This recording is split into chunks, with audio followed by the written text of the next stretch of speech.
Megastar చిరంజీవికి పద్మవిభూషణ్ వచ్చిన సందర్భంగా సినీ రాజకీయ ప్రముఖులు ప్రత్యేకంగా వెళ్లి అభినందిస్తున్న సంగతి తెలిసిందే. గత వారం రోజుల నుంచి చిరంజీవి ఇంటికి ప్రముఖులు వెళ్తూనే ఉన్నారు, అభినందిస్తూనే ఉన్నారు.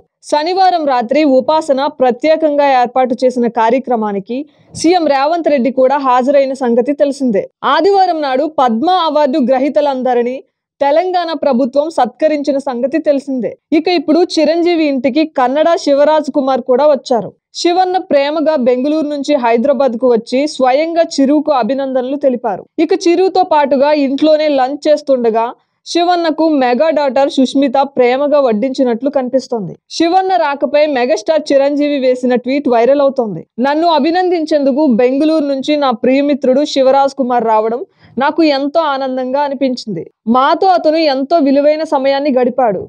మా మధ్య ఉన్న బంధాన్ని గుర్తు చేసుకుంటూ నాటి రోజుల గురించి మాట్లాడుకున్నాం. రాజ్ కుమార్ గారితో ఆయన కుటుంబంతో ఉన్న బంధం గురించి మాట్లాడుకున్నాం. ఎంతో సంతోషంగా ఉంది అంటూ చిరంజీవి ట్వీట్ చేశాడు. శివన్న గత ఏడాది జైలర్ చిత్రంలో గెస్ట్ అపీరెన్స్ ఇచ్చి స్పెషల్ పాత్రను చేశాడు. శివన్న ఎంట్రీకి థియేటర్లు దద్దరిల్లిన విషయం తెలిసిందే. ఇప్పుడు రామ్ చరణ్ బుచ్చిబాబు ప్రాజెక్ట్ లోనూ శివన్న నటిస్తున్నట్లుగా తెలుస్తోంది. పూర్తి స్థాయిలో శివన్నకు మాస్ పాత్ర పడితే ఎలా ఉంటుందనేది చెప్పాల్సిన పని లేదు.